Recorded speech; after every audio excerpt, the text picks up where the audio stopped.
My name is Darryl Gibbs. I'm the founder and CEO of the Cynthia Gibbs Foundation. I am a practicing shaken baby syndrome prevention educator, and I started the Cynthia Gibbs Foundation in 2001, shortly after the death of my daughter Cynthia Gibbs. Shaken baby syndrome has taken a lot out of my life, but it's also given. It's been a give and take. At the end of the day, to know that so many lives have been changed and saved is an amazing thing. I often say that this is my life's work. This is my mission. I didn't want to believe at the beginning that I was chosen for this. People would say to me, God chose you. And I didn't want it. I said all I wanted was my Cynthia back. And then the reality was, she's not coming back. So what do? I was raised to help others. I was raised to give back. I was raised to be responsible. So as a caring and loving father, I had only one choice. And that was to make sure that people never forget my Cynthia. So I've been out and about since since Cynthia's death, educating, teaching, speaking about shaken baby syndrome. It is real. This is real. This is a real subject. It changes families. It changes lives. It devastates any community. I'm doing the best work that I can. Over the years, I've accumulated many awards. But at the end of the day, I would say that my biggest accomplishment is the lives that I'm saving every day. Education is the key. That's the key to preventing shaken baby syndrome.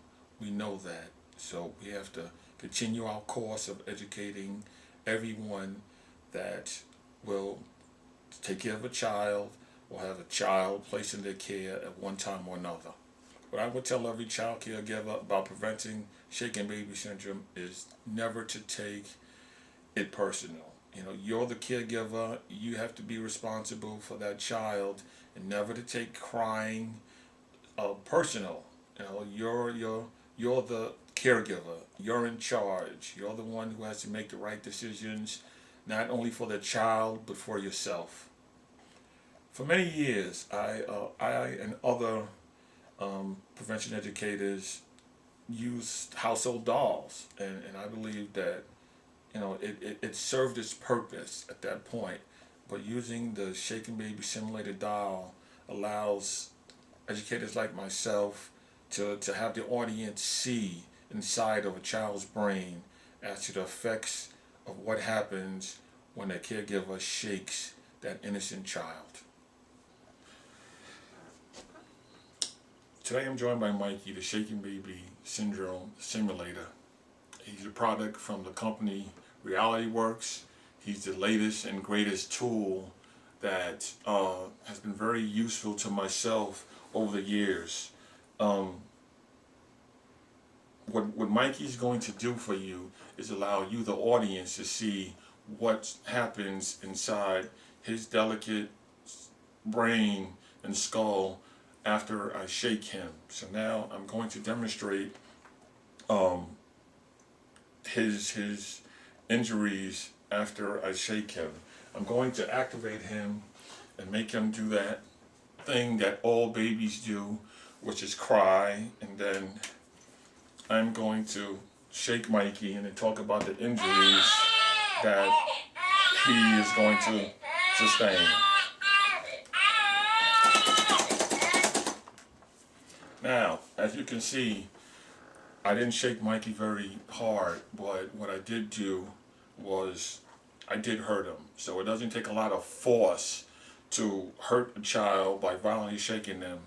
I injured, let's talk about the frontal lobe of Mikey's brain, which controls his emotions and thought patterns and smiling.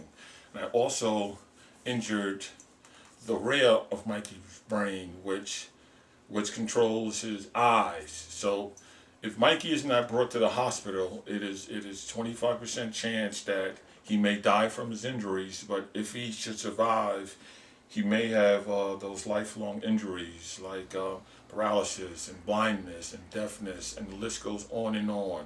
Those are the very severe injuries that children sustain after they're violently shaken.